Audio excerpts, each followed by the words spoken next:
શ્રી આપણા ચરણમાં કોટી કોટી દંડ પ્રણામ. આપ પરમ પૂજ્ય 108 ભરત બાવા શ્રી પૂના બિરાજો છો. આજનું વચરામૃતમાં કૃતાર્થ. કાલે સુબોધિની પર ખૂબ સુંદર સમજાયું, પણ અમુક વૈષ્ણવોને બહુ હાર્ડ લાગ્યું. પણ 2-3 વાર યુટ્યુબમાં જઈને સાંભળશે પછી એ થશે. થોડુંક હતું પણ પછી છેલ્લે આપ થોડું સરસ રીતે સમજાઈ રહેલા તો એ અન્ડરસ્ટેન્ડ થઈ ગયું હતું એનું.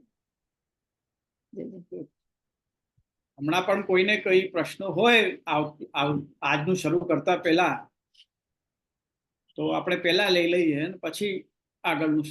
હા બરોબર છે. ઈલાબેન તમારે કઈ ક્વેશ્ચન હોય તો પૂછો. 1 મિનિટ હું ખોલું એમનું. પ્રણામ જયશ્રી. થોડું હાર્ડ લાગ્યું એટલે હવે આપનું રેકોર્ડિંગ હવે કાલે બરાબર સાંભળી લઈશું ને પછી આપને ક્વેશ્ચન કરીશું. હા, એટલે કયો રિપીટ પક્ષ હાર્ડ લાગ્યો એ મને ખ્યાલ આવે ને. એ લખે છે ને ઈનાબેન, તમે લખો છો એમાંથી તમને કયો હાર્ડ પડ્યો એ થોડું 2 શબ્દ કહો એટલે જેને ખ્યાલ આવે. જયશ્રી બીજા શ્લોકમાં નિકુંજ લીલાથી જે 84,252 વૈષ્ણવો જે પધાર્યા હતા એમાં કલિકાલથી એટલે કઈ રીતે લેવાય એમાં? 3 જન્મની ભાવના તમે વાંચી હશે. જયારે કોઈ પણ 84 વૈષ્ણવની વાર્તા લઈએ તો 3 જન્મની ભાવના એની અંદર આવે છે. એટલે એમના લીલામાં શું જન્મ હતો એનું આપણને ભાવ પ્રકાશની અંદર એનું વર્ણન આવે છે. તો એ કઈ ગોપીનું પ્રાકટ્ય છે એનું નામ પણ એની અંદર આવે છે. તો એના ઉપરથી આપણને ખ્યાલ આવે છે કે લીલામાંથી જ આપ જીવ પધારેલા છે. બરાબર છે. વાર્તા વાંચતા હશો ને તમે? હાજી. તો જે પણ વૈષ્ણવની વાર્તા શરૂ થાય એની પહેલા તમે જો તો ભાવ પ્રકાશની અંદર બતાવે છે કે આ અમુક સખીનો પ્રાકટ્ય છે, એ કોના શ્રીમાંથી પ્રગટ્યા છે, એ રીતના એનું વિવરણ આવે છે. તો એના ઉપરથી આપણને ખ્યાલ આવે છે કે દરેક 84 વૈષ્ણવો કોઈને કોઈ નિકુંજ લીલામાં એમનું કઈ નો કોઈ સ્થાન હતું અને ત્યાંથી પધાર્યા છે. બરાબર છે. જયશ્રી ધન્યવાદ. જયશ્રી દંડવત પ્રણામ. હા, બીજો કોઈ પ્રશ્ન છે કે આપણે શરૂ કરીએ આજે? જે એક વૈષ્ણવનો ફોન હતો એ કે આપશ્રીએ જે કહ્યું હતું ફર્સ્ટ શ્લોક એ રોજ કરવાનો, તો એટલે એવું પૂછતા હતા તો એનું કારણ શું રોજ કરીએ? તો આપણે બોલેલા પણ કે અમને ધ્યાન બહાર એવું નથી બોલ્યો, એવું એમને સમજ ફેર થઈ હશે. ફર્સ્ટ શ્લોક રોજ બોલવાનું એમ નથી કીધું. આમ સ્તોત્ર તો આખું જ રોજ બોલવું જોઈએ, એક શ્લોક ખાલી બોલવાથી નહીં, એવું મેં કીધું નથી. એમને કદાચ સમજ ફેર થઈ. ઓકે, એટલે પહેલો જે શ્લોક છે ને એની વાત કરતા હતા. હા, એ પહેલો શ્લોક મેં આજે રિપીટ કર્યો, ગઈકાલે રિપીટ કર્યો હતો કારણ કે બહુ ઘણો ગેપ થઈ ગયો હતો ને વચ્ચે, એટલે લોકોને રિફ્રેશ થાય એના માટે મેં રિપીટ કર્યો હતો. ઓકે, એવું છે. એ તો ફરી સાંભળ્યું આજે. હજી એક વાત મારે પૂછવી છે કે હિન્દીમાં બધાને ફાવે છે ને? આમ જે ઓછું ભાવે પણ અન્ડરસ્ટેન્ડ થાય. ગુજરાતીમાં અનુકૂળતા વધારે આવે છે. મને લખવામાં પણ ગુજરાતીમાં વધારે સારું ફાવે, પણ અનુકૂળતા પ્રમાણે. એ વાત એમ છે કે ગુજરાતીમાં તો બધા કરતા હોય છે ને, આપણે ગુજરાતી મેજોરિટી છે વૈષ્ણવની એટલે ગુજરાતીમાં કરીએ છીએ. પણ જે લોકો ગુજરાતી ભાષી નથી એમને થોડી સમજવામાં તકલીફ થાય છે, એટલે ઘણી વાર અમને આવીને કહેતા હોય છે કે કભી તો હિન્દી મેં આપ કરીએ. એટલે ધ્યાનમાં રાખીએ. ગઈકાલે કૃષ્ણનો મને મેસેજ આવ્યો કે આપ બ્રજભાષામાં કરો તો વધારે મીઠું લાગે છે. એમાં તો થોડી સમજણ પડે છે. બ્રજભાષા બહુ મીઠી છે ના. તો જોઈએ, સમજવામાં થોડીક વાર લાગે. હા, કારણ કે બંને ભાષામાં તમને થોડીક તો તકલીફ પડશે, પણ જો ધ્યાનથી સાંભળો જો. હિન્દી તો જે બધા મૂવી ઇન્ડિયન મૂવીઓ બધા હિન્દીમાં જ જોવે, ગુજરાતી ક્યાં હોય? તો આપણે પ્રારંભ કરીએ આજનું.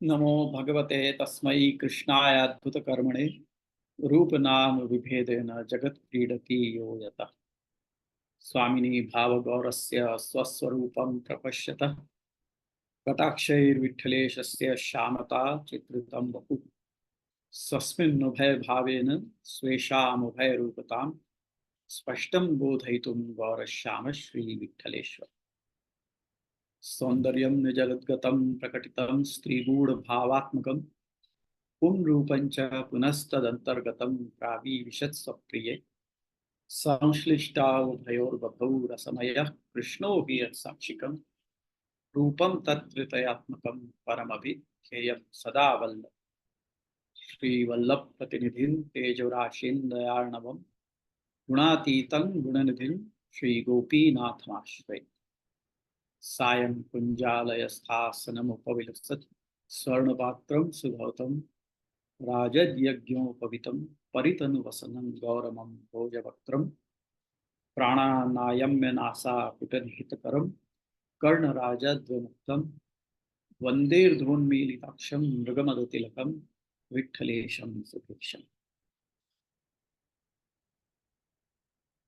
सत्र प्रारंभ करने से पहले एक बार एक और बात कहना चाहूंगा कि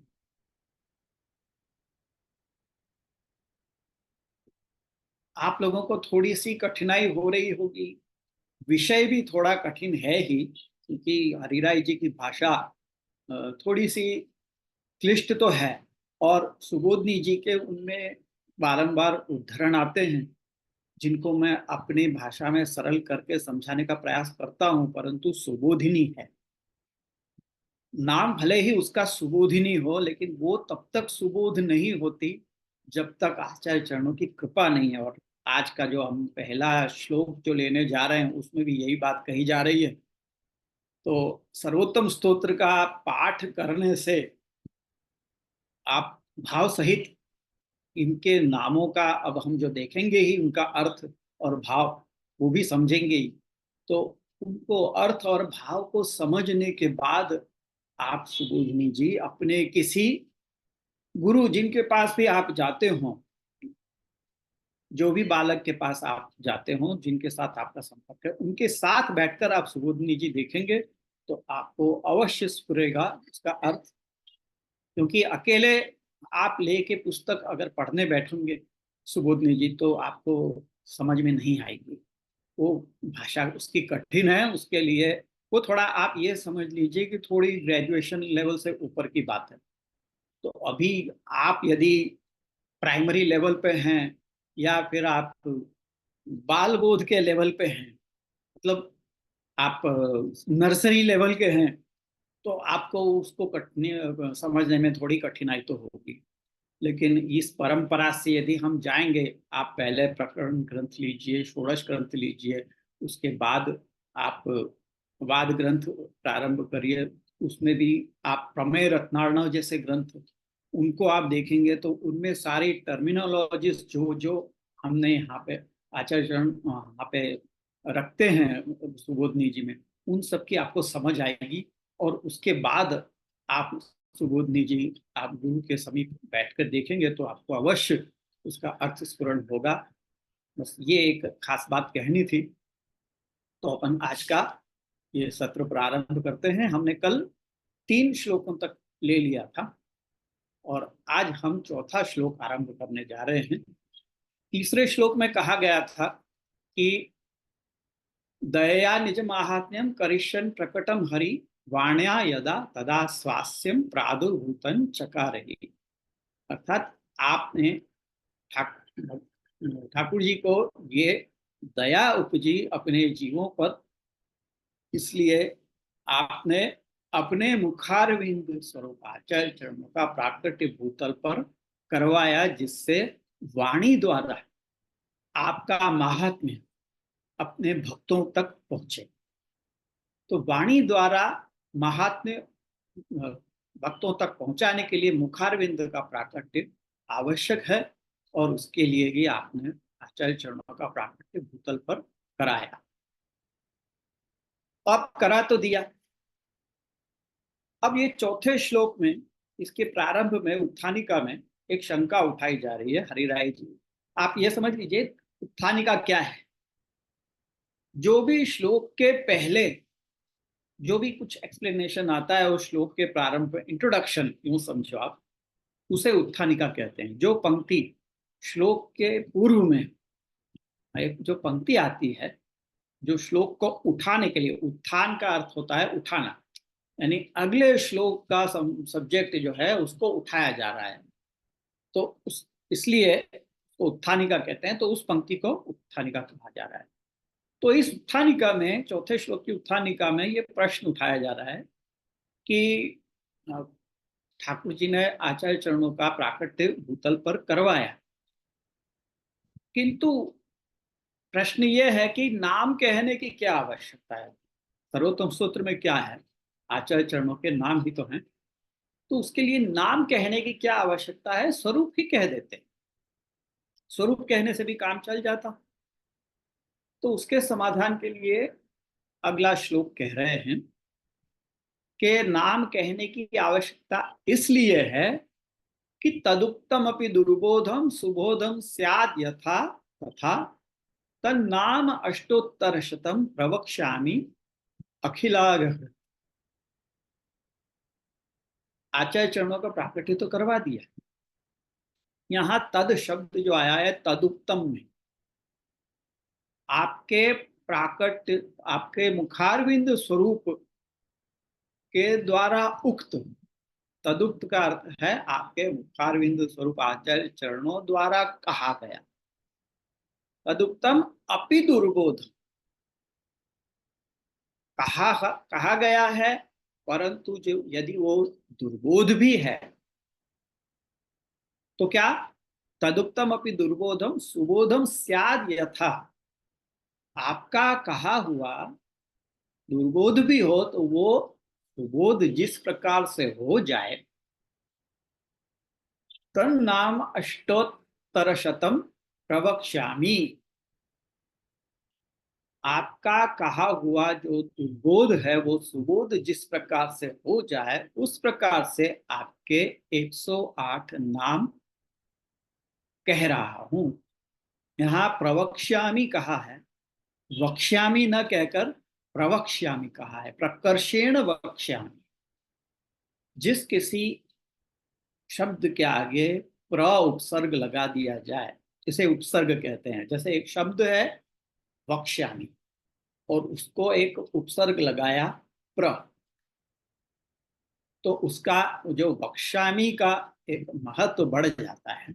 जैसे आप कहेंगे कि वचन, वचन शब्द है, उसमें अगर प्र का उपसर्ग लगा दिया जाए तो वो क्या बन जाता है शब्द, प्रवचन।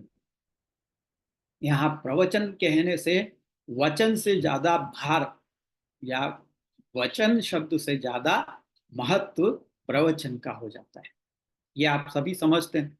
तो ये नाम जो है वो भी केवल कहे नहीं है, विशेष प्रकार से समझ में आए, उनमें उन नामों में कुछ विशेष, तो क्या कहते हैं कि सामर्थ्य है, इसलिए उनको कह रहे हैं।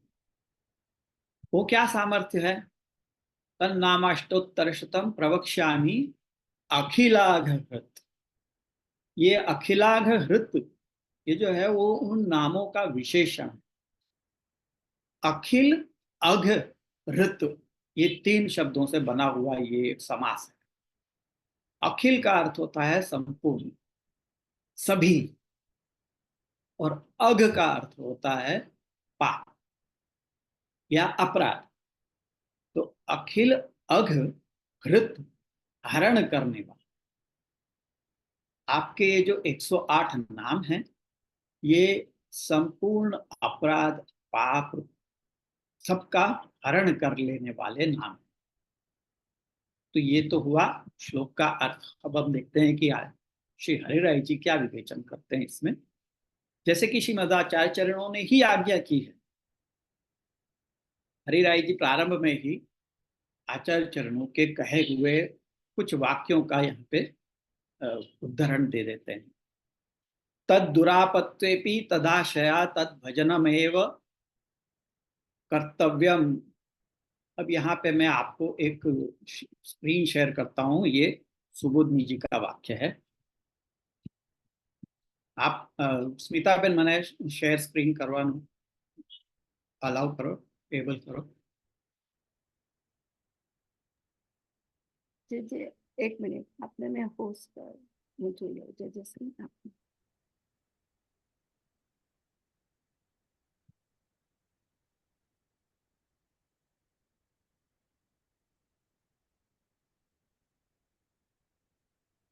હું વચ્ચે વચ્ચે સ્ક્રીન શેર કરવા માંગ્યું છે એટલે મને નહીં નહીં મારું આપને મેં કર્યા પણ નતા થયું જે આપને પહેલા કોર્સ કરી જ દઉં છું જે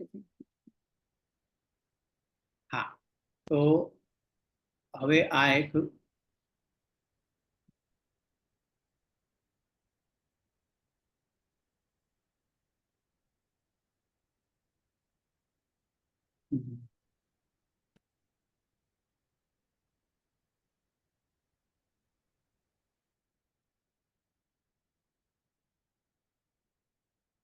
ये है अपने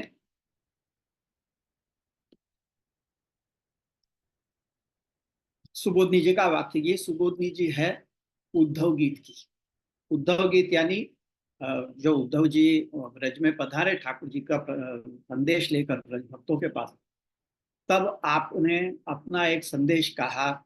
ठाकुर जी ने अपना एक संदेश भिजवाया कि भगवती नाम वियोगों में नहीं सर्वात्मना क्वचित आत्मत्वाद भक्त वश्यत्वाद सत्यवाक्त्वाद स्वभावतः, ये संदेश आपका भेजा। वो सब संदेश आप गोपियों ने सुन लिया। फिर उन्होंने भ्रमर गीत का गान किया। तब जाकर उद्धव जी को गोपीजनों के स्वरूप का भान हुआ।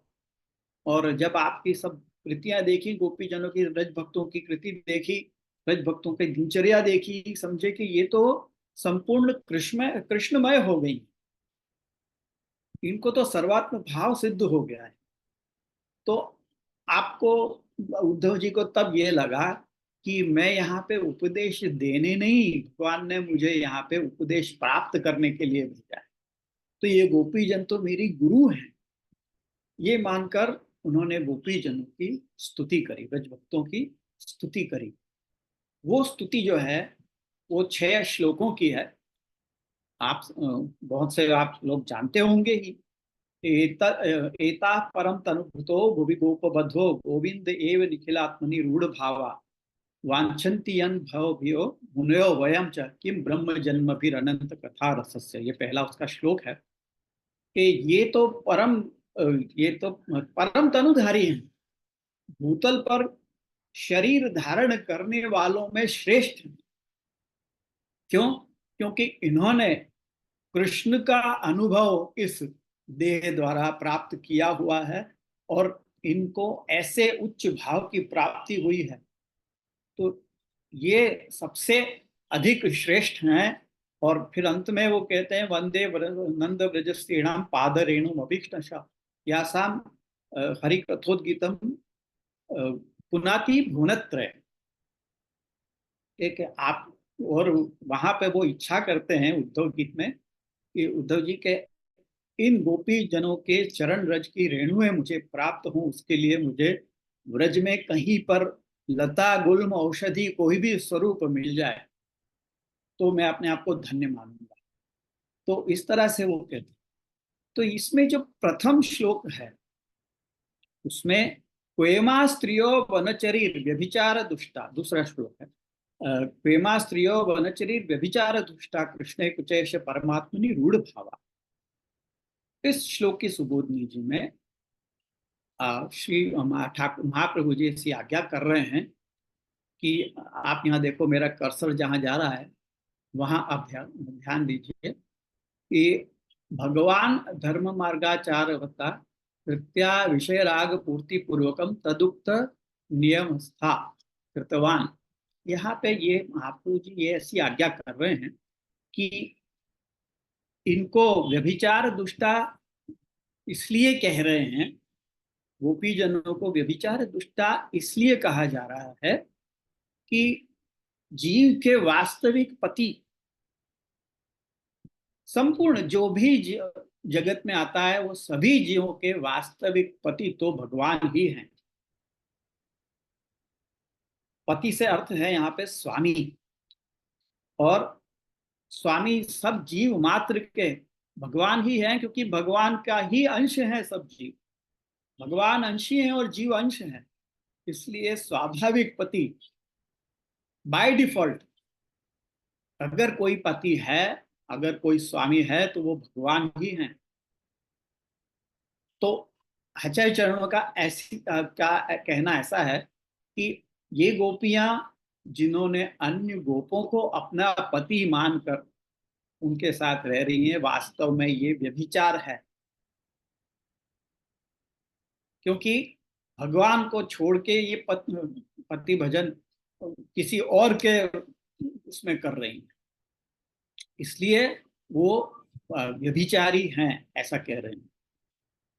आप ये मत समझना कि यहाँ अभी तो गोपीजनों की प्रशंसा हो रही है और अभी ये व्यभिचारी की बात कर रहे हैं, परंतु उद्धव जी यहाँ पे यही बात कह रहे हैं कि देखने में तो ये व्यभिचार लगता है, परंतु इनको कृष्ण में इतना उच्च भाव है जैसा किसी में भी नहीं है। किसी भी मतलब तीनों लोकों में कहीं पे भी कोई ऐसा नहीं है जिनको कृष्ण में ऐसा उच्च भाव है।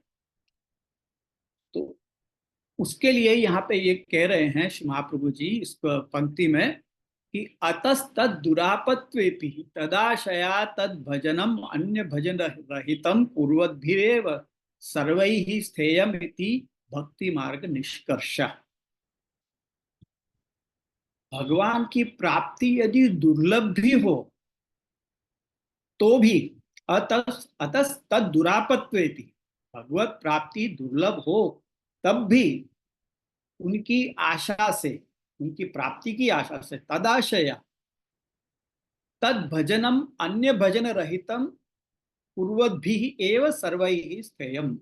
भगवान का भजन जो है वो अन्य भजन से रहित रहकर, मतलब अनन्याश्रित होकर, अन्याश्रय रहित होकर, पूर्वद्भिरेव सर्वैः स्थेयम, अनन्याश्रित होते हुए ही सबको रहना चाहिए, ये भक्ति मार्ग का निष्कर्ष। फिर वो तो आगे श्री गोसाई जी इसमें समझाते हैं कि व्यभिचार दुष्टा जो कहा है वो किस प्रकार से सही नहीं है, क्योंकि उनका कोई व्यभिचार है ही नहीं। वो तो आगे समझाते हैं, उन सब में हम अभी नहीं जाएंगे क्योंकि हम अभी कोई उद्धव गीत तो देखने बैठे नहीं है। मैं केवल एक आपको ये महाप्रभु जी की ये पंक्ति बता रहा हूँ जो श्री हरिराय जी ने उद्धृत की है। तो कहने का तात्पर्य यह है कि महाप्रभु जी के ऐसे ऐसे वाक्य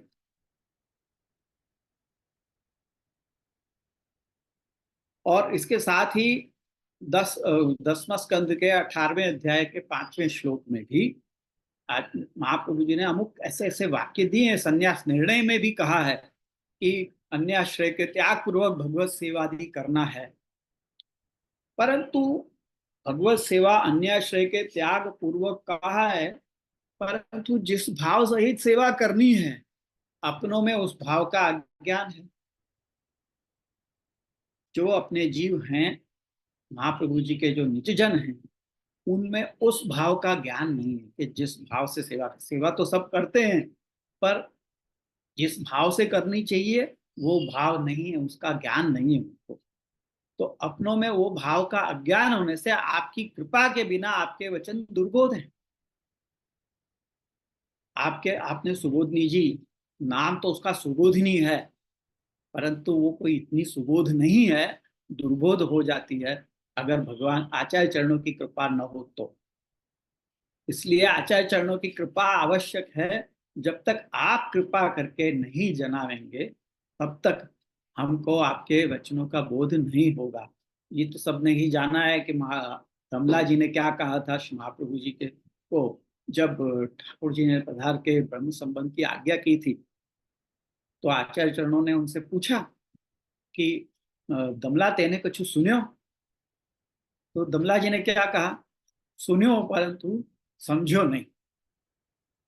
तो जब तक आपकी कृपा ना हो तब तक समझ में कैसे आएगी।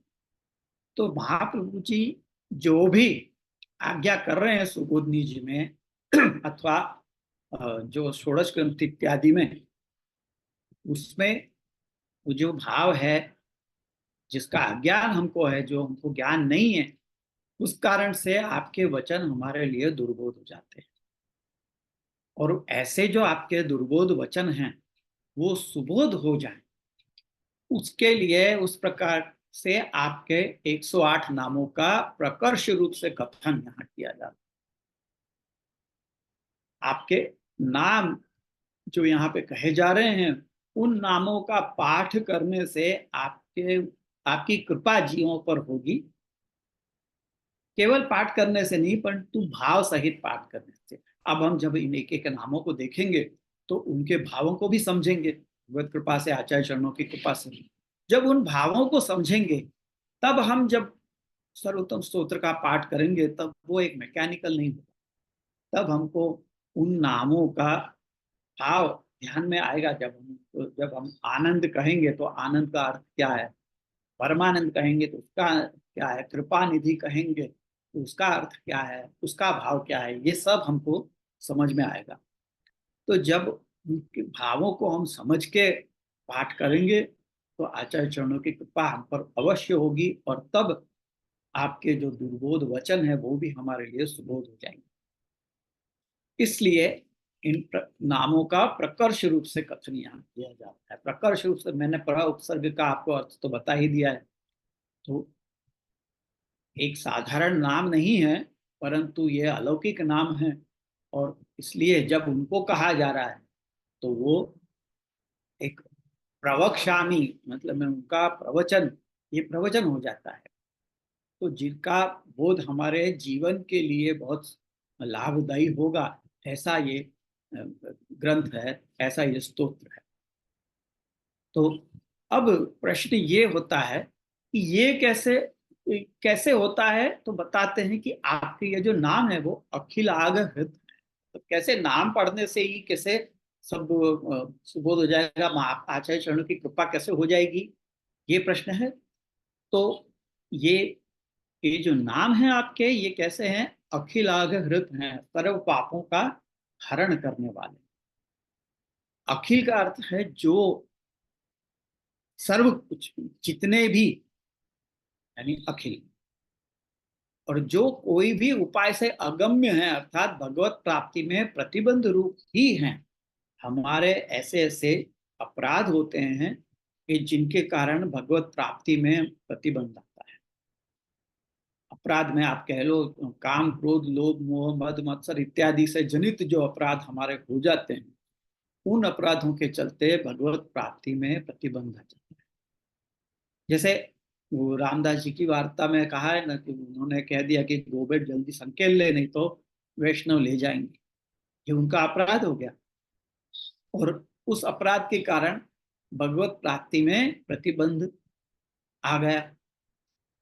हालांकि ये तो महाप्रभु जी के 84 वैष्णव में से एक हैं, तो उनका ऐसे तो कोई अपराध होता नहीं है, परंतु श्री महाप्रभु जी ने, आचार्य चरणों ने आगे के जीवों को सीख देने के लिए उनसे ऐसा कार्य करवाया। इसलिए उनको आचार्य ठाकुर जी के दर्शन नहीं होते थे, परंतु फिर भी ठाकुर जी की तो ऐसी कृपा थी उनके ऊपर के उन्होंने जलेबी बाजार में से लेके वो आरोगने की विनती की, तो श्रीनाथ जी ने आरोगी भी। वो एक एक्सेप्शन टू द रूल है, सबके साथ ऐसा नहीं होता है। तो इसलिए कोई ये ना समझे कि हाँ हम कुछ भी कह देंगे तो हमारा कोई अपराध नहीं रहेगा, ऐसी बात नहीं है। परंतु भगवत प्राप्ति में अन्यों को तो प्रतिबंध आ ही सकता है ऐसे ऐसे अपराधों से। तो ऐसे जो पाप हैं, इनके अलावा और भी दूसरे कई प्रकार के हम अपराध कर बैठते हैं, चलते फिरते हम तो बहुत से अपराध हमारे ऐसे हो जाते हैं, कायिक, वाचनिक, मानसिक, जिनके चलते भगवत प्राप्ति में प्रतिबंध हमारे हो सकते हैं। तो ये आपके जो नाम हैं वो ऐसे ही सारे अपराधों को, प्रतिबंधों को दूर कर देते हैं, हर लेते हैं। और अपि शब्द यहाँ पे जो दिया है, तदुत्तम अपि दुर्बोधम, अपि शब्द ये बताता है कि यद्यपि आपने कहे हैं, तथापि आपकी कृपा के बिना वे सभी वचन दुर्बोध ही हैं। ये अर्थ, आपकी कृपा जब तक नहीं होगी तब तक आपके वचन दुर्बोध ही हो जाएंगे। तो ये जो सुबोधनी जी इत्यादि हम कह रहे हैं कि जो हमें समझ में नहीं आते, कठिन हैं, तो वो इसीलिए होते हैं कि आपकी कृपा हम पर तब तक नहीं होती है, जब तक नहीं होती है तब तक हमें आपके वचनों का बोध हो नहीं सकता है। तो अब फिर से प्रश्न ये हो जाएगा कि कृपा के अभाव में तो आपके वचनों का भी कोई प्रयोजन ही कहाँ रह जाता। वचनों का भी कोई प्रयोजन, वचन कह दिए पर वचन का प्रयोजन ही नहीं रह जाएगा कोई। तो कहते हैं कि सत्य है, यदि आपके प्राकट्य का एकमात्र वही प्रयोजन होता तो केवल वचन कहना ही प्रयोजन आपके प्राकट्य का यदि होता तो कृपा के अभाव में उन वचनों का कोई प्रयोजन नहीं रहता। परंतु आपके प्राकट्य का प्रयोजन, आप द रीजन जो आपके प्राकट्य का है, कारण जो है वो कुछ और है। और वो कारण है, हरिराय जी आज्ञा कर रहे हैं कि आपके प्राकट्य का प्रयोजन भगवत ताप को दूर करने का है। केवल भक्तों के ताप का ही नहीं, परंतु यहाँ भगवान को भी ताप है अपने भक्तों का, तो भगवत ताप को भी तो दूर करना है। तो वो आपके प्राकट्य का प्रयोजन है। भगवत ताप को दूर करने के लिए दासी वर्ग को आपकी सेवा में तो जोड़ना होगा। आपके दास जो बिछड़ गए हैं आपसे, उनका विप्रयोग हो गया है, कोई न कोई अपराध से भूतल पर आके पड़े हैं, उनको सेवा में जोड़ना तो होगा ही। उसी के लिए तो आपका भूतल पर प्राकट्य है। तो दासी वर्ग को जोड़ने के प्रयोजन के से ही आपके वचन, आपके वचन उन जीवों को प्रभु सेवा में जोड़ने के लिए। परंतु आप तो रस परवश हैं, महाप्रभु जी रस परवश, निकुंज लीला में सदा आपका चित्त रहता है। नमामि हृदय शेषे लीला क्षीराब्धिशायनम लक्ष्मी सहस्र लीला विसेव्य मानम कला निधिम, ऐसा आप आज्ञा करते हैं। तो रस परवश है, तो आपको स्वयं तो कोई दासी वर्ग को साधन से जोड़ नहीं पाए संपूर्ण रूप से, क्योंकि आपको बहुत से कार्य करने थे। कुछ सब 52 वर्ष की उम्र तक ही आप भूतल पर प्रकट रूप से विराजे हैं। आज भी विराज रहे हैं, ऐसी बात नहीं आज नहीं विराज रहे, परंतु प्रकट रूप से तो 52 वर्ष ही विराजे। और उन वर्षों के दरमियान आपने बहुत सारे कार्य करने थे। आपको पृथ्वी परिक्रमा करनी थी, जीवों को शरण में लेना था, और शास्त्रार्थ आदि करके मायावाद का खंडन करना था, शुद्धाद्वैत ब्रह्मवाद की स्थापना करनी थी, और भागवत के जो वचन हैं उनको समझाकर भगवत स्वरूप का प्रतिपादन सही रूप से वो करना था। तो उस सब कार्यों में मुख्य कार्य दासी वर्ग को आपकी सेवा में जोड़ने का, वो तो पूर्ण नहीं हो पाया। और आपको इतने में तो 3 आज्ञा भी होगी बीच में भूत अपना स्वधाम पधारने की। तो आपको तीसरी आज्ञा के बाद संपूर्ण श्रीमद् भागवत का तो आपने पर टीका का जो आपने प्रण लिया था वो भी पूरा नहीं हो पाया। आपको सीधे 10वें स्कंद की टीका पर आना पड़ा। बीच के जो अध्याय हैं, बीच के जो स्कंद हैं, उनके ऊपर आपका विवेचन नहीं हो पाया, आगे के स्कंदों का भी नहीं हो पाया। एकादश स्कंद में भी केवल 7 अध्यायों का के ऊपर आपकी टीका उपलब्ध है, आगे का नहीं हो पाया। तो इस प्रकार बहुत से कार्य अधूरे रह गए। तो वो जो दासी वर्ग को, सेवकों को आपकी सेवा में जोड़ने का कार्य जो था, वो उसके लिए आपने श्री महाप्रभु जी श्री हरिराय जी से आज्ञा करते हैं कि श्री गोसाई जी ये कह रहे हैं कि उसके लिए आपने मुझे यानी कि श्री गोसाई जी को प्रकट किया और मेरे द्वारा ये नाम कथन किया जा रहा है। प्रवक्ष्यामि कह रहे हैं यहाँ पे, प्रथम वचन है उत्तम पुरुष वचन है ये, कि प्रवक्ष्यामि यानी मैं कह रहा हूं। तो श्री गुसाई जी वही यहाँ पे कह रहे हैं कि उसको, उसके लिए, दासी वर्ग को भगवत सेवा में जोड़ने के लिए आपके ये जो नाम है वो मैं कह रहा हूं कि जिन नामों को जपने से आपके वचनों का बोध हो जाएगा, और बोध हो जाने के बाद सेवक वर्ग जो है वो भगवत सेवा में जुड़ पाएगा। क्योंकि जब तक महात्मा का ज्ञान नहीं होता तब तक भक्ति की संपूर्णता नहीं है। पहले महात्मा का ज्ञान हो और फिर सुदृढ़ सर्वतो अधिक स्नेह हो, तब जाके भक्ति संपूर्ण होती है। तो जब तक भक्ति संपूर्ण नहीं होगी तब तक भगवत सेवा में जीव मन से जुड़ नहीं पाएगा। और ये तो भाव प्रधान मार्ग है अपना। यहाँ पे कोई क्रिया प्रधान तो है नहीं कि अमुक श्लोक बोल दिए, अमुक क्या विधि कर दी और हो गई पूजा। ये पूजा मार्ग या उपासना मार्ग तो है नहीं, ये सेवा मार्ग है। और सेवा सेव्य संतोष जनिका क्रिया को कहते हैं, जिसके लिए भाव आवश्यक है।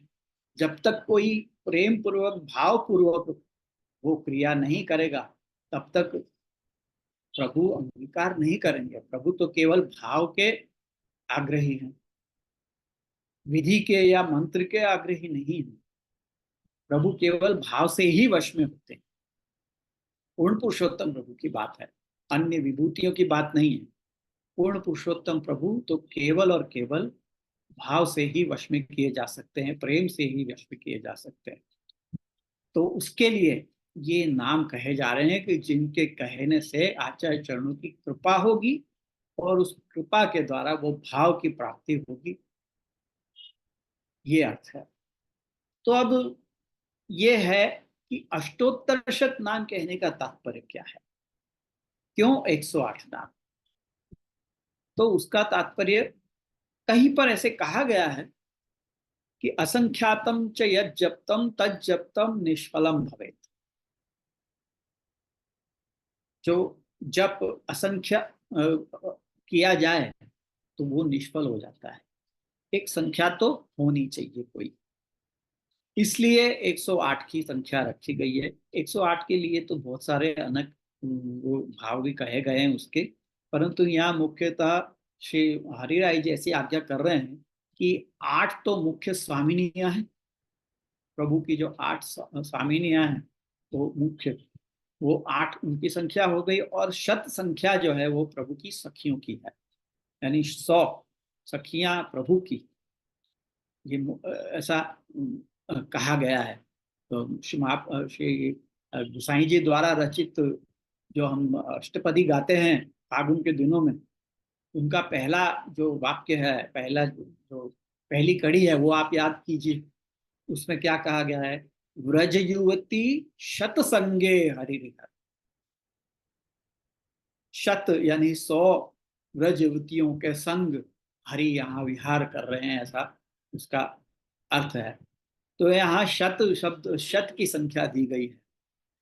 तो वही वो शत व्रज युवतियां और 8 मुख्य स्वामियां, ये मिला के 108 की संख्या बनती है।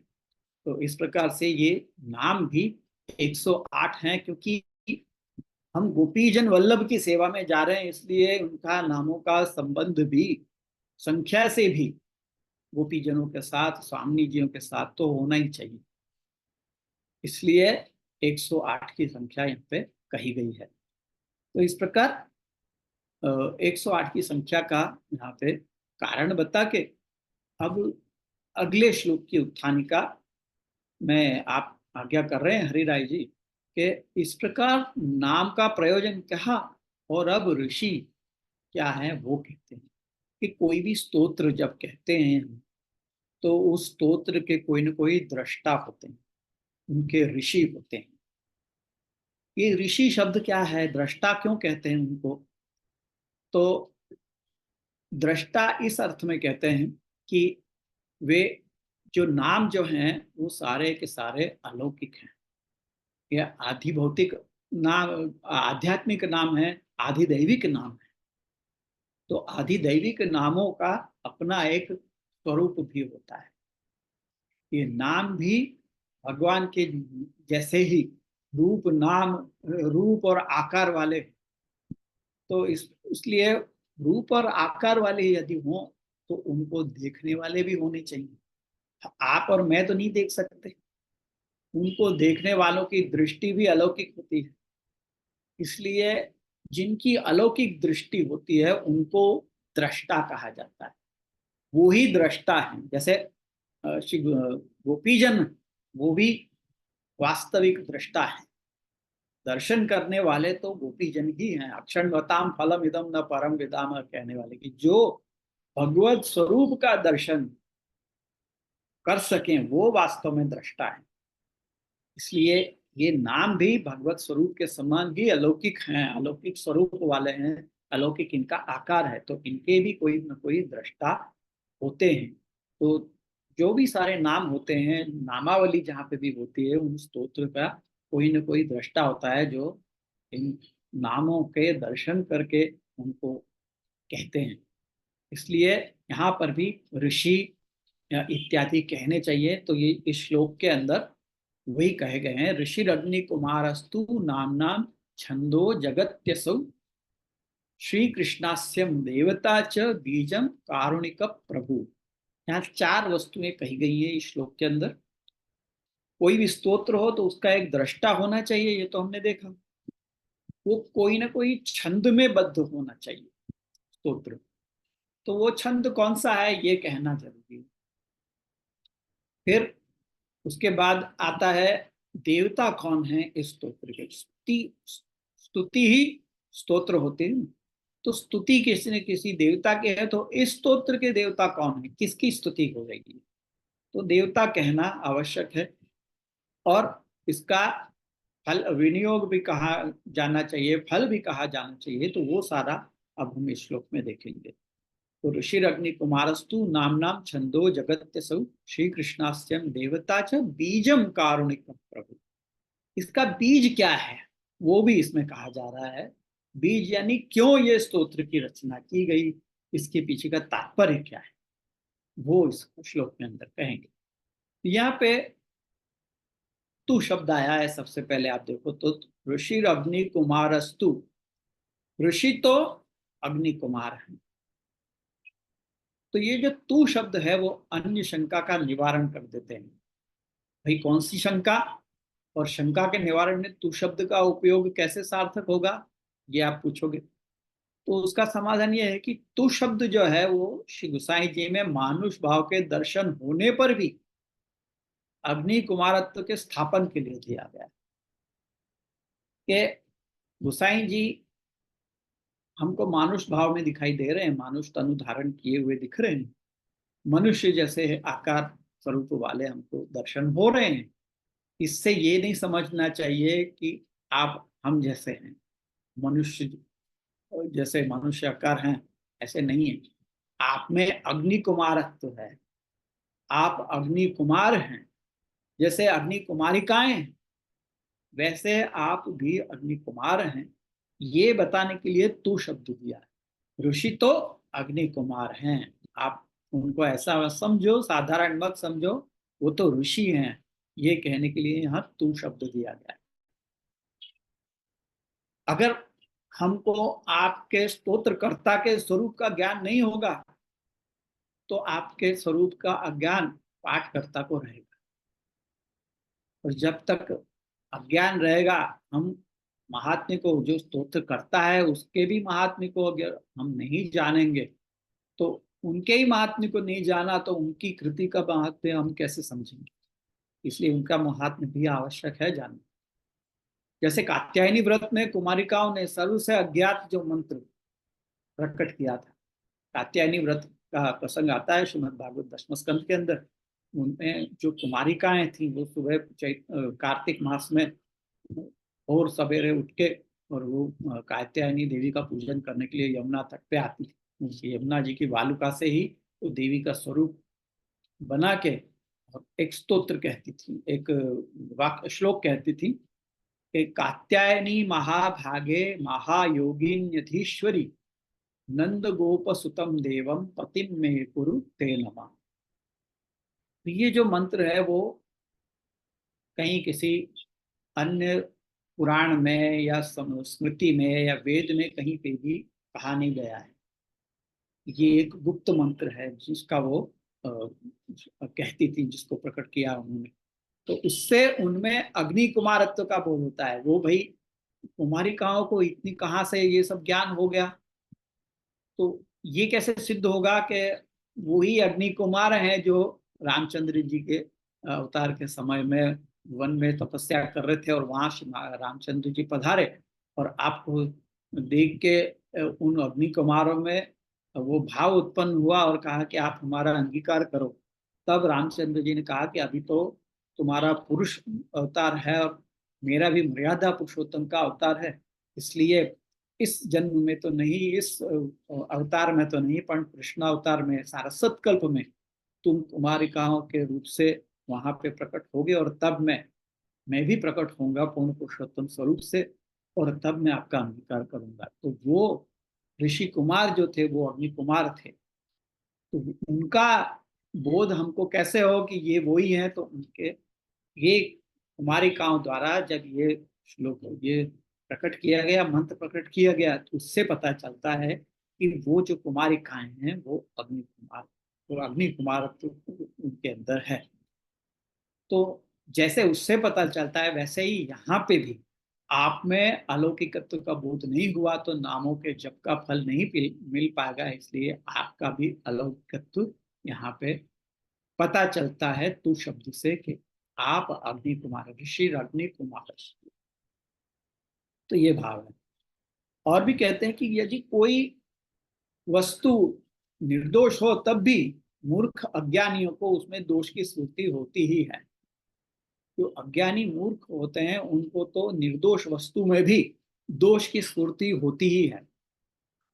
इसलिए जैसे कि कहीं पे कहा गया है कि रसिकेतरस्य रसना वसने सूची व सावकाशय,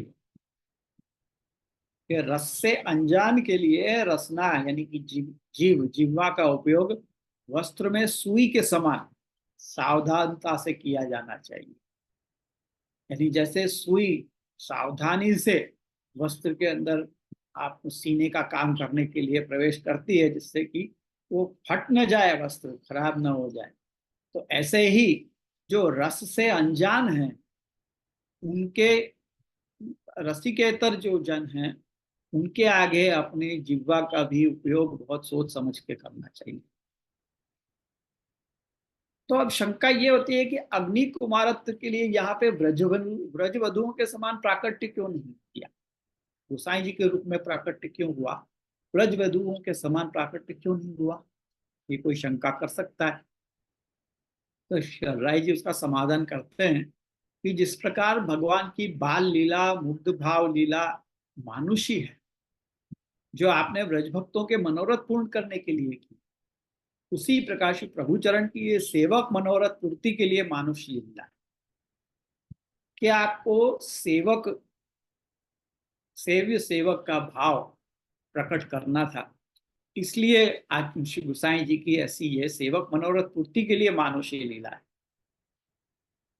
आपका प्राकट्य जिस दिन हुआ उसी दिन आप सबको ख्याल है कि श्री विठलनाथ जी का स्वरूप महाप्रभु जी के पास एक बैरागी लेके आया था और तब महाप्रभु जी ने क्या आज्ञा की थी कि आपने कहा था कि आज सेव्य सेवक दोनों पधारे एक साथ, क्योंकि उसी दिन श्री गोसाई जी का प्राकट्य हुआ था। सेव्य सेवक दोनों पधारे इसलिए आपका नाम फिर विठलनाथ रखा था। तो ये सेवक मनोरथ की पूर्ति करने के लिए आपकी ये मानुषी लीला है, अन्यथा आप में और प्रभु में कोई भेद है ही नहीं। गोसाई जी में और ठाकुर जी में भी कोई प्रकार का भेद नहीं है। अष्ट सखाओं ने भी तो गाया है, प्रिय नवनीत पालने झूले श्री विठल नाथ झुलावे हो, कबहु का आप संग मिल झूले, कबहु को उतर झुलावे। यानी कभी आप संग में मिलके झूलते हैं और कभी उतर के एक दूसरे को झुलाते हैं। दोनों रूप समान है, इसीलिए तो ये लीला हो सकती है ना। नहीं तो कोई सेव्य और सेवक दोनों ऐसे एक साथ कैसे वो करेंगे? एक साथ कैसे सेवक को सेव्य क्यों झुलाएंगे? दोनों में कोई भेद नहीं है, ये इस कीर्तन में हमको दर्शन होते हैं। वैसे ही तेई यही यही तेई कछु न संदेह ये भी कहा है। तो प्रभुचर ने ही अपने स्वरूप का ज्ञापन कराने के लिए ये किया है, अपने आप को दृष्टा बताया है। और स्वयं को अग्नि कुमार कहने का आशय यह है कि पुष्टि मार्ग में जिस प्रकार से प्रभु प्राप्ति के लिए मंत्र आदि भाव रूप मंत्र के दृष्टा व्रज भक्त ही हैं, क्योंकि आचार्य चरणों ने उन्हें गुरु माना है। कौंडिन्यो गोपिका प्रोक्ता गुरव साधन चतत, ये संन्यास निर्णय में कहा है आचार्य चरणों ने, गोपिकाओं को गुरु कहा है। तो उस प्रकार यहाँ भी आचार्य रूप सहित भगवत प्राप्ति के लिए आपके नाम मंत्रों की साधनता है, यानी नाम मंत्र जो है वो आपके वो जो है वो साधन है। उस साधन से हमें आचार्य स्वरूप के सहित भगवत प्राप्ति मिलती है। तो स्वयं का गुरुत्व भी है और गोपिकाओं का भी गुरुत्व है, ये बताने के लिए अग्नि कुमार शब्द कहा है श्री गोसाई जी ने। ऋषि का निरूपण करने के पश्चात अब छंद को कह रहे हैं।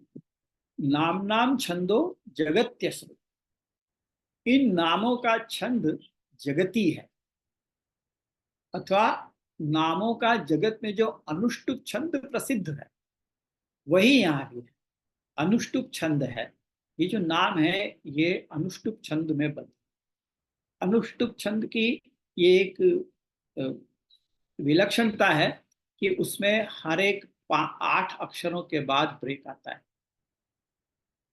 आनंद, परमानंद, आनंद, परमानंद, ये 8 अक्षर हो गए। तो एक ब्रेक आता है ना। अब हम जब इसको तो छंद में अगर पढ़ेंगे तो आनंद परमानंद श्री कृष्णास्यम कृपा निधि, तो हर एक 8 अक्षर के बाद में एक पॉज या ब्रेक आता है। ये अनुष्टुप छंद की एक विलक्षणता है। तो वही उस छंद इस स्तोत्र का भी है। और अब देवता का निरूपण करते हैं।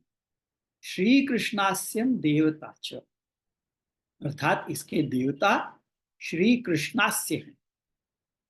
श्री कृष्ण कह के फल रूप पुरुषोत्तम का ही मुख यहाँ देवता रूप में है। ये पुरुषोत्तम ही इस स्तोत्र के देवता हैं। श्री कृष्ण आस्य, आस्य का अर्थ है मुखारविंद। तो श्री कृष्ण का मुखारविंद रूप कौन है? आचार्य चरण। तो वो इस स्तोत्र के देवता है। यहाँ पे श्री सहित कृष्ण कहने से स्वामी जी सहित प्रभु का मुख अर्थात उभय स्वरूप के मुख रूपता कही गई है। गोपीजन वल्लभ प्रभु ही इस मार्ग में सेवी हैं और उन्हीं की फल रूपता है। गोपीजन वल्लभ की हम इसलिए सेवा करते हैं कि जो फल गोपीजनों को प्राप्त हुआ उस फल की प्राप्ति हमें इस स्वरूप के सेवन से ही मिल सकती है, अन्य के सेवन से नहीं, परंतु इसी गोपीजन वल्लभ स्वरूप के सेवन से हमें उस प्रकार के फल की प्राप्ति हो सकती है। यदि कृपा करें भगवान तो उस भाव से, गोपीजनों के भाव से हम यदि सेवा करते रहें तो फल रूप से हमको वही फल की प्राप्ति हो सकती है। अथवा देवता के निरूपण में आस्थ्य निरूपण का यह आशय भी लगता है कि वैसे तो भक्ति मार्ग में सर्वत्र चरण ही सेवी, तो दास भाव ही साधन है, परंतु यहाँ मुख का निरूपण किया है उससे ये सूचित होता है कि ब्रज सीमंतिनियों के समान, गोपीजनों के समान साक्षात स्वरूपानुभव की योग्यता फल है। कि यहाँ श्री कृष्णास्यम देवता कहकर गोसाई जी ये सूचित कर रहे हैं कि यहाँ फल भी साक्षात स्वरूपानुभव का होगा। जैसा गोपीजनों को हुआ वैसा फल यहाँ इस मार्ग में प्राप्त होगा। दर्शन करना, अधर रसपान, ये सब का सुख मुख द्वारा ही तो मिलता है। ये बताने के लिए आस्य का निरूपण, श्री कृष्णास्य कहकर ये बताया है कि यहाँ पे दर्शन, अधर रसपान, ये सब जो मुख द्वारा मिलता है वो सब की प्राप्ति होगी। अब बीज का निरूपण करते हैं कि बीज क्या है। कारण क्या है, मुख्य कारण क्या है इस स्तोत्र को प्रकट करने का? तो कहते हैं बीजम कारुणिक प्रभु। यहाँ पे कारण बीज रूप में कारुणिक प्रभु है, ये अर्थ है। यानी करुणावान, कारुणिक यानी करुणावान। करुणावान को कारण बताने का आशय यह है कि जीव के द्वारा किए साधनों से सिद्ध न होके केवल भगवान का दीन दयाल ही मुख्य है। इस मार्ग में जीव के द्वारा किए गए साधन, ऐसा नहीं है कि वो निष्फल होते हैं, परंतु जीव द्वारा किए साधनों के कारण प्रभु कृपा करते हैं, ऐसा नहीं है। जीव को तो साधन करने ही चाहिए, सेवा इत्यादि वो तो करनी ही चाहिए, लेकिन ये नहीं समझना चाहिए कि हम इतनी सेवा कर रहे हैं इसलिए हमको प्रभु ने ये फल दिया है। प्रभु हमारी सेवा को देख के फल नहीं दे रहे हैं, प्रभु अपने करुणावान होने के स्वभाव से हमको वो फल दे रहे हैं। आप दीन दयालु, इसलिए हमको वो फल प्राप्त करा रहे हैं, न कि हमारी कृति देख के। ये तो व्यापार हो जाएगा ना। अगर हमारी कृति देख के वैसा करेंगे तो वैसा तो सभी करते हैं, साधारण मनुष्य भी करते हैं, देवता भी करते हैं, सभी करते हैं। तो फिर ठाकुर जी करें, इसमें नया क्या होगा? प्रभु फल दान करते हैं तो केवल और केवल अपने दीन दयालु स्वभाव के कारण करते हैं, अपने स्वभाववश आप ऐसा करते हैं, न कि जीव के कृति के कारण। इसलिए आप, फिर से मैं कह रहा हूं कि ये मत समझना कि कृति करने की कोई आवश्यकता नहीं है। कृति तो करनी ही चाहिए, सेवा तो करनी ही चाहिए, ये तो जीव का कर्तव्य है, दास का कर्तव्य है सेवा करना। लेकिन ये नहीं समझना चाहिए कि क्योंकि मैं सेवा कर रहा हूं इसलिए मुझे ये फल की प्राप्ति हो रही है। तो इससे दिनों में अपना करुणा निधानत्व का विचार कर आप कृपा करते हैं, ये भाव। बीज निरूपण के प्रस्ताव में कारुणिकत्व कह के प्रभु को कहने का भाव यह है कि अपने प्रभुपन का, यानी कि कर्तुम अकर्तुम अन्यथा कर्तुम सामर्थ्य का विचार करते हुए जिस प्रकार से स्वमार्ग की रीति है उसी प्रकार से करते हैं। उसमें भक्त की दीनता भी कारण न होकर केवल प्रभु का प्रभुत्व ही कारण, ये भाव। कोई ये कहे कि भक्त की दीनता है, भक्त की सेवा है, ये कारण है प्रभु फल दान करते हैं इसका, तो ये ऐसा नहीं है। प्रभु तो केवल अपने प्रभुत्व के कारण फल दान करते हैं, वही मुख्य है। कर्तुम अकर्तुम अन्यथा कर्तुम सामर्थ्य कैसे सिद्ध होगा? यदि आप सेवा करने वाले को या किसी को ही दीन हो उसी को आप फलदान करेंगे तो आपका प्रभुत्व कहाँ है? वो तो फिर कारण बन जाएगा दूसरा। ऐसे कारण तो, किसी कारण से कुछ सामने वाले ने कुछ किया तो मैंने उसको ये फल दिया, ये कोई प्रभुत्व नहीं है। ये कोई कर्तुम अकर्तुम अन्यथा कर्तुम सामर्थ्य नहीं है। ये तो साधारण सामर्थ्य है। असाधारण सामर्थ्य प्रभु तो उनको ही कहते हैं जो कर्तुम अकर्तुम अन्यथा कर्तुम, ये अन्यथा कर्तुम सामर्थ्य प्रदर्शित करते हैं। कि आचार्य चरणों ने एक, अंतःकरण प्रबोध ने एक वाक्य कहा है ना कि चांडाली चेद राजपत्नी जाता। वहां पे बताया है कि जीव की स्थिति कैसी है, चांडाली के समान है। जो श्मशान में काम करते हैं उनको चांडाल कहते हैं। तो जीव की स्थिति तो ऐसी है, दोष से भरी हुई, वो तो चांडाल के समान है। और भगवान की स्थिति कैसी है? वो राजा के समान। कभी कोई राजा चांडाली को अपनी रानी बनाएगा? नियम रूप से तो नहीं, लेकिन अगर राजा का मन हो गया, उसने बना लिया, तो कोई कहाँ रोक सकता है? ये उसका अन्यथा कर्तुम सामर्थ्य हुआ।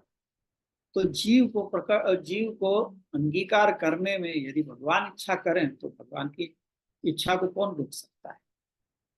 तो यही भगवत इच्छा ही कारण है। इसलिए क्योंकि भगवान कारुणिक हैं, दीन दयालु हैं, इसलिए ये स्तोत्र में जो बीज है वो भी उसके पीछे कारण भी भगवान की दयालुता ही है।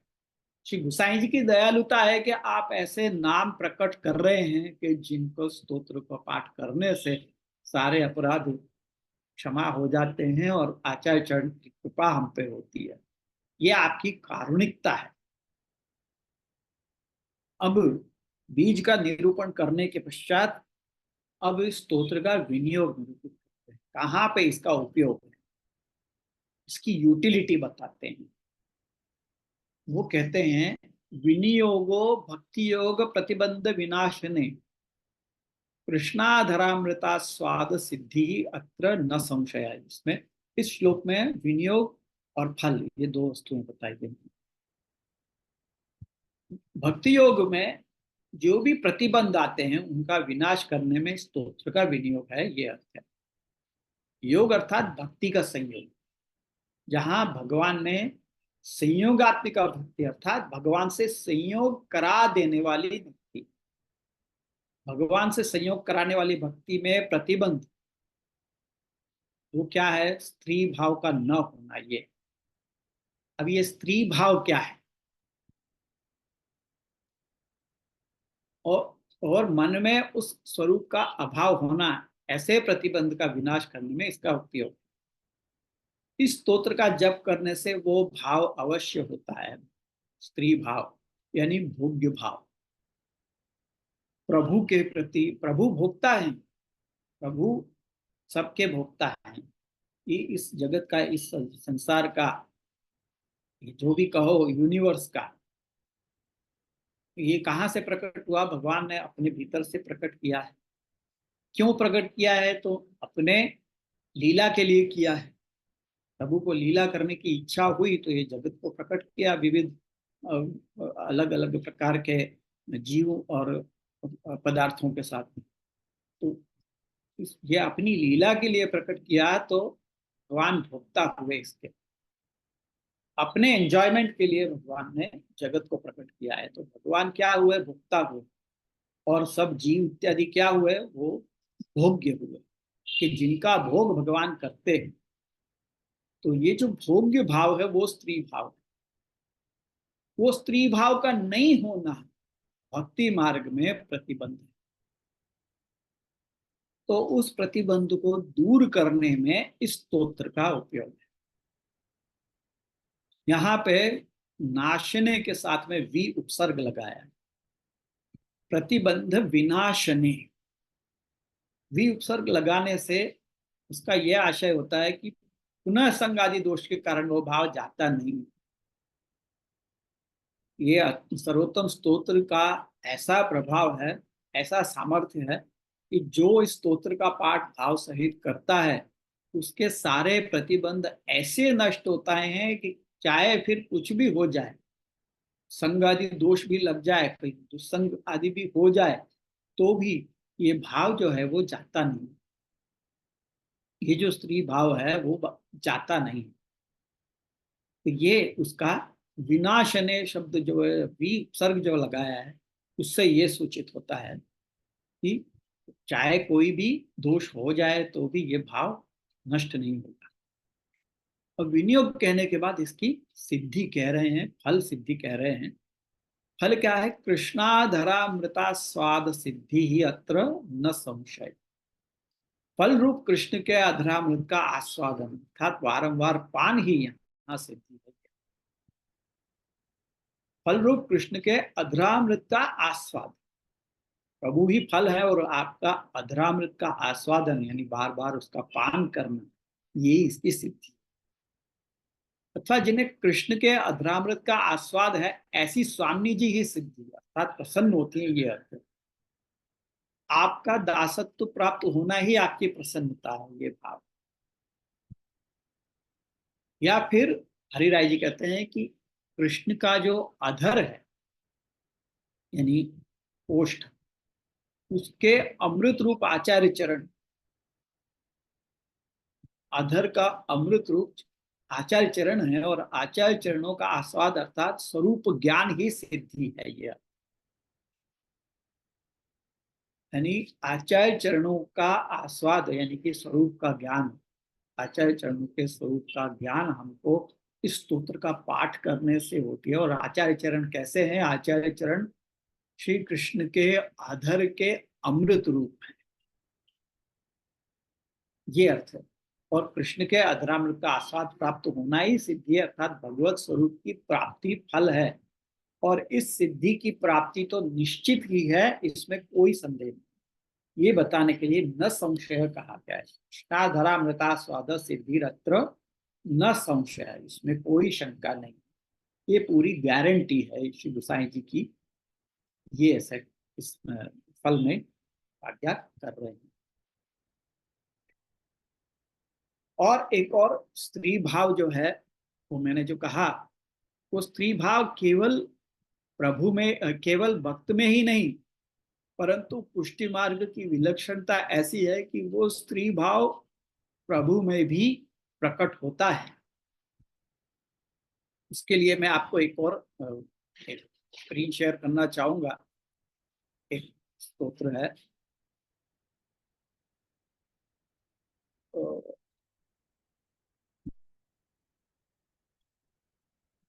वेणुगीत के प्रारंभ में।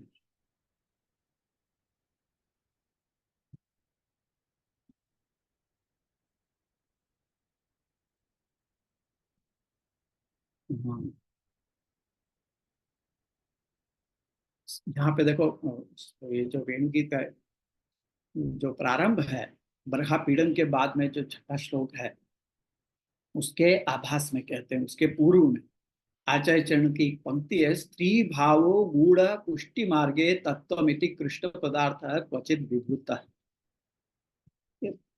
भक्त में ही नहीं, भगवान में भी स्त्री भाव प्रकट होता है पुष्टि मार्ग में। ये पुष्टि मार्ग कृष्ण पदार्थ क्वचित विभूत, कृष्ण शब्द का अर्थ वो है कहीं कहीं पे प्रकट होता है, क्वचित विवृत ये कह रहे हैं। तो इसकी योजना में श्री लालू भट्ट जी कहते हैं कि कृष्ण पदार्थ सस्त्री भाव पुष्टि मार्गे तत्व भगवतो भोग्यत्वेन भक्ताधीनत्वात् भक्तानां भोक्तृतया स्वाधीनत्वात्।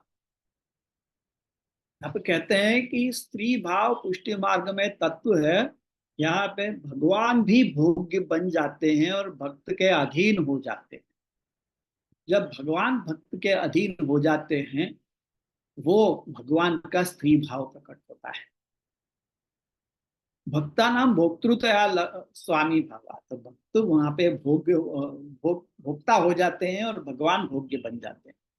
ये हमने बहुत से प्रसंगों में श्रीमद् भागवत के अंदर आचार्य ठाकुर जी के जो बाल लीला के प्रसंग है, उनमें तो बहुत जगह पे ये प्रकट होता है कि गोपी जन कहते हैं कि जाओ पीढ़ा उठा के ले आओ, तो भगवान पीढ़ा उठा के अपने माथे पे लेके आते हैं। पादुका ले आओ नंदराय जी की, तो वो अपने माथे पे उठा के लेके आते हैं।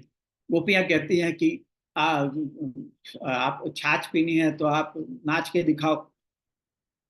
पद आता है ना, छछियावर छाछ पे नाच, अरे ये क्या अहीर की छोरी छछियावर छाछ पे नाच नचाओ। तो ठाकुर जी को कहते हैं कि ये छाछ पीनी है, ये दही लेना है, तो जरा नाच के दिखाओ। तो भगवान उनके लिए नाच के दिखाते हैं। तो ये भगवान की भक्त के पराधीनता हो जानी, ये इस पुष्टि मार्ग की विलक्षणता है। क्योंकि जैसा कि यहाँ देखो लालू भट्ट जी कह रहे हैं, कृष्णाधीना तु मर्यादा स्वाधीना पुष्टि उच्यते। कृष्ण के अधीन भक्त हो जाए वो तो मर्यादा है। स्वाधीन कब है? पुष्टि तब कही जाएगी जब भगवान भक्त के अधीन हो जाए। इति पंचम स्कंदे निबंधे पुष्टि मार्ग लक्षणात्मक, पुष्टि मार्ग के लक्षण कहे हैं पंचम स्कंद के निबंध के अंदर ये बात कही है उसमें कि कृष्णाधीना तु मर्यादा स्वाधीना पुष्टि रुचते इति कृष्ण पदार्थ थी। कृष्ण शब्द का अर्थ ये है, स्त्री भावापन्नो भगवान कृष्ण पदवाच्य। कृष्ण शब्द का अर्थ यह है कि भगवान स्त्री भावापन्न हो जाए, भक्त के अधीन हो जाए, ये कृष्ण शब्द का अर्थ है। तादृश भावापन्न से भगवतः परमानंद रूपत्वा, जब भगवान भक्त के अधीन हो जाए ना, तब वो भगवान का परमानंद रूप है। आनंद रूप तो है ही, कृष्ण का अर्थ है सदानंद, आनंद रूप तो है ही, परंतु जब हम श्री कृष्ण कहते हैं तब वो परमानंद रूप हो जाता है। तो भक्तों के अधीन जब भगवान हो जाते हैं तो ये परमानंद है। जब ये परमानंद ही तो है कि भगवान के अधीन हो जाना, भगवान भक्तों के। गोविंद स्वामी ने कांकरी मारी, ठाकुर जी ने भी सामने 2 कांकरी मारी, तो गोविंद स्वामी ने उठा के फिर से कांकरी मारी, तो गुसाई जी ने कहा कि अरे ऐसा करे, तो क्या आप मेरे को देख रहे हो कांकरी मारते हुए? आपका छोरा ने कहा कि वो आप नहीं देख रहे। तो यहाँ पे ये भगवान भक्त के अधीन होके वैसी लीला करते हैं, ये परमानंद और कहाँ प्रकट होता है यहाँ के अलावा? तो कृषिर भूवाचको शब्दो नश्च निवृत्तिवाचक तयोरैक्यम परब्रह्म कृष्ण इत्यभिधीयते, ये जो श्रुति है उसमें परमानंद रूपता कृष्ण शब्द की कही गई। क्वचित विवृत, ये जो क्वचित विवृत यहाँ जो गुसाई महाप्रभु जी ने सुबोधनी जी में कहा है, तो वो वेणुनाद तो भगवान कई बार करते हैं। ये वेणुनाद, वेणु गीत का ही प्रसंग है, तो उसमें यही कहा कि वेणुनाद तो भगवान ने कई बार किया, परंतु ये भाव जो अब बरहा पीड़म के बाद द्वारा, बरहा पीड़म नटवर वपु कर्णयो कर्णिकारम बिभ्रद वासक कनक कपिशम वैजयंती च मालम रंध्रान वेणुर अधर सुधया पूरे, वेणु के रंध्रों को अपनी अधर सुधा से पूरित करते हुए भगवान ने जो नाद किया, वैसा नाद पहले कभी नहीं किया या बाद में भी कभी नहीं किया। क्वचित ऐसा नाद करते हैं। वेणुनाद से बहुवारम जाय मानते की न एतादृश सुबोध सुधा संवलितो जायते, अतः क्वचित वेणुनादे अधर सुधा संवलित कृष्ण पदार्थ। ऐसे अधर सुधा से संवलित कृष्ण का शब्द का अर्थ जो है वो कभी कभी ही प्रकट होता है, वो यहाँ पे फल है।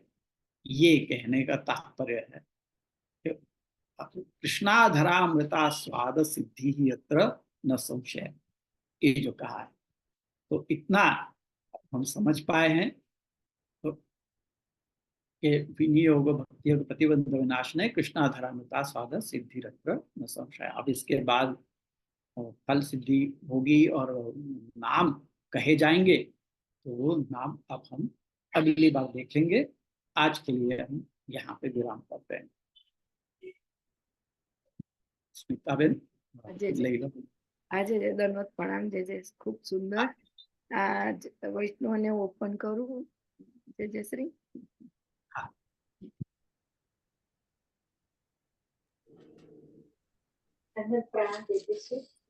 हाँ વૈષ્ણવ ઓપન છે।